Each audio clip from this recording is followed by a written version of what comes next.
बहनों की लालची भाभी। करिश्मा, रेशमा और मनीषा 3 बहनें हैं।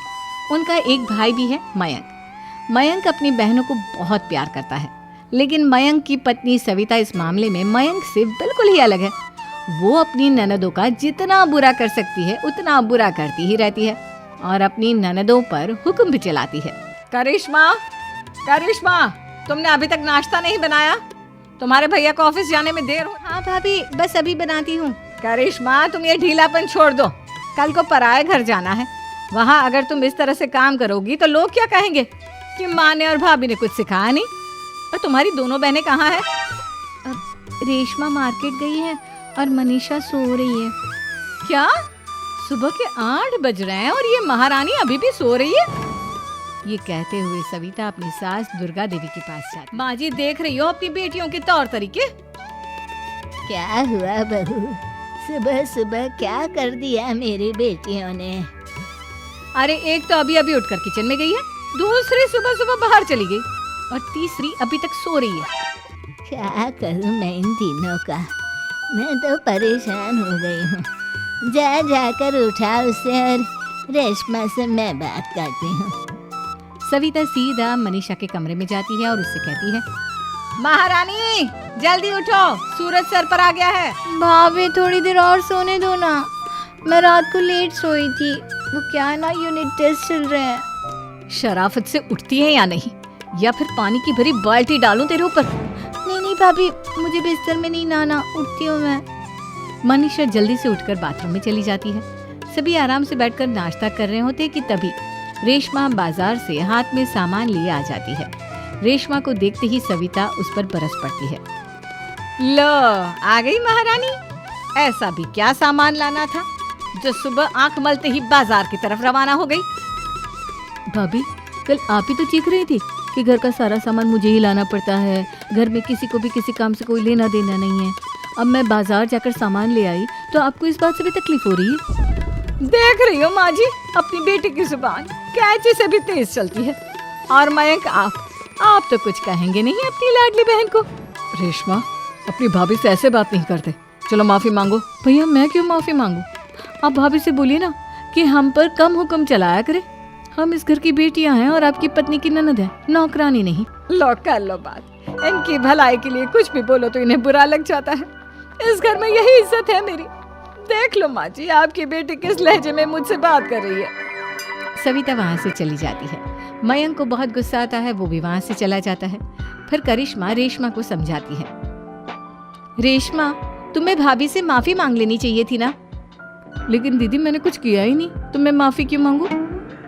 हाँ का रेशमा दीदी जैसे ही घर में आई, भाभी ही उन पर चिल्ला रही थी। हाँ, मैं मानती हूँ कि गलती भाभी की थी। मैं तो इसलिए बोल रही हूँ कि भाभी ने माँ को तो पूरी तरह अपने वश में कर लिया है। वो हमारी बात सुनती ही नहीं। मयंक भैया हमारे लिए हमेशा खड़े रहते हैं, इसलिए उनकी बात का मान तो तुम्हें रखना चाहिए था ना।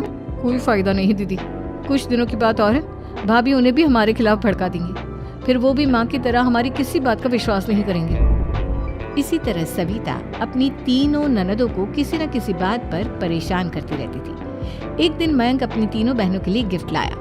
करिश्मा, ये तुम्हारे लिए हार का सेट। रेशमा, तुम्हारे लिए सुंदर सी ड्रेस। और मनीषा, तुम्हें किताबें पसंद है ना, तुम्हारे लिए किताबें लाया हूँ। थैंक यू भैया। थैंक यू भैया। थैंक यू भैया। करिश्मा, तुम्हारा नेकलेस कितना सुंदर है, ये भैया कहाँ से ले आए होंगे? मैंने भैया को 3 दिन पहले फोन पर ये डिजाइन दिखाया था और आज भैया ये ले आए। सविता तो अपनी ननदों के गिफ्ट्स देखकर जल गई और करिश्मा का नेकलेस तो उसे भी बहुत पसंद आया था। अपनी बहनों के लिए कितना अच्छा नेकलेस लेकर आए हैं, मुझे कभी कोई गिफ्ट नहीं दिया। मैं आज ही ये हार चुरा लूंगी। रात में सविता करिश्मा का हार चुरा लेती है और इसी तरह उसे अपनी ननदों की जो भी चीज अच्छी लगती वो उसे मांगती नहीं, बल्कि रात के अंधेरे में चुरा लेती। इसी तरह दिन बीतते गए और सविता ने मयंक के दिल में भी उसकी बहनों के लिए नफरत पैदा कर दी। एक दिन मयंक ने करिश्मा और रेशमा के लिए रिश्ता देखा और ये बात उसने घर में सबको बताई। माँ, करिश्मा और रेशमा के लिए बहुत अच्छा रिश्ता आया है। वो लोग कल इन्हें देखने आ रहे हैं। आप और सविता मिलकर सारी तैयारी कर लेना। ये सुनकर करिश्मा और रेशमा खुश हो जाती हैं, लेकिन सविता सोचती है, अगर इन दोनों बहनों की शादी हो गई तो घर और बाहर का काम कौन करेगा?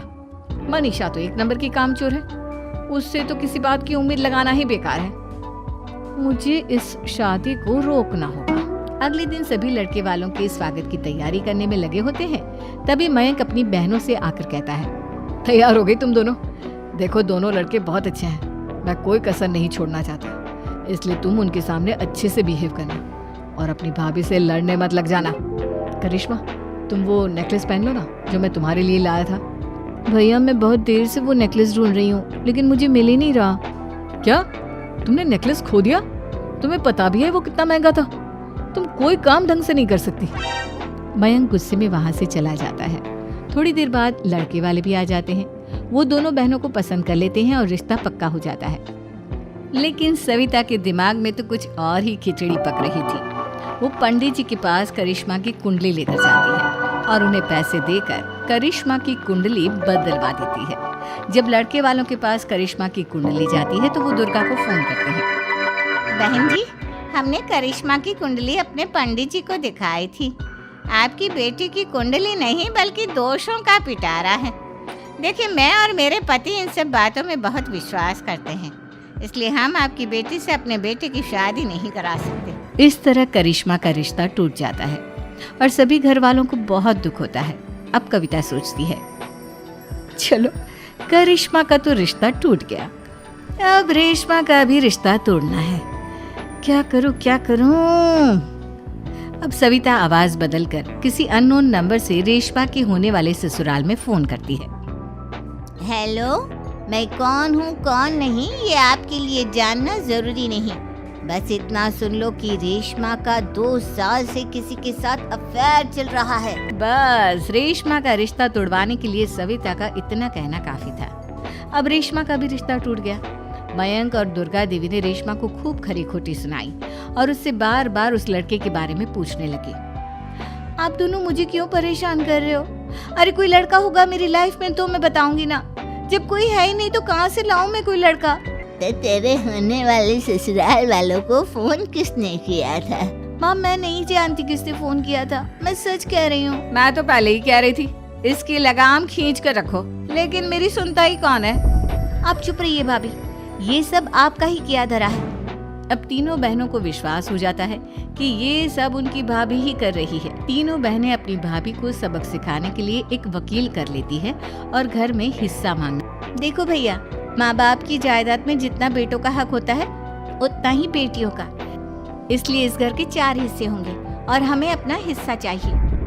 मैंने तुम्हारे लिए क्या क्या नहीं किया और तुम इस घर में हिस्सा मांग रही हो?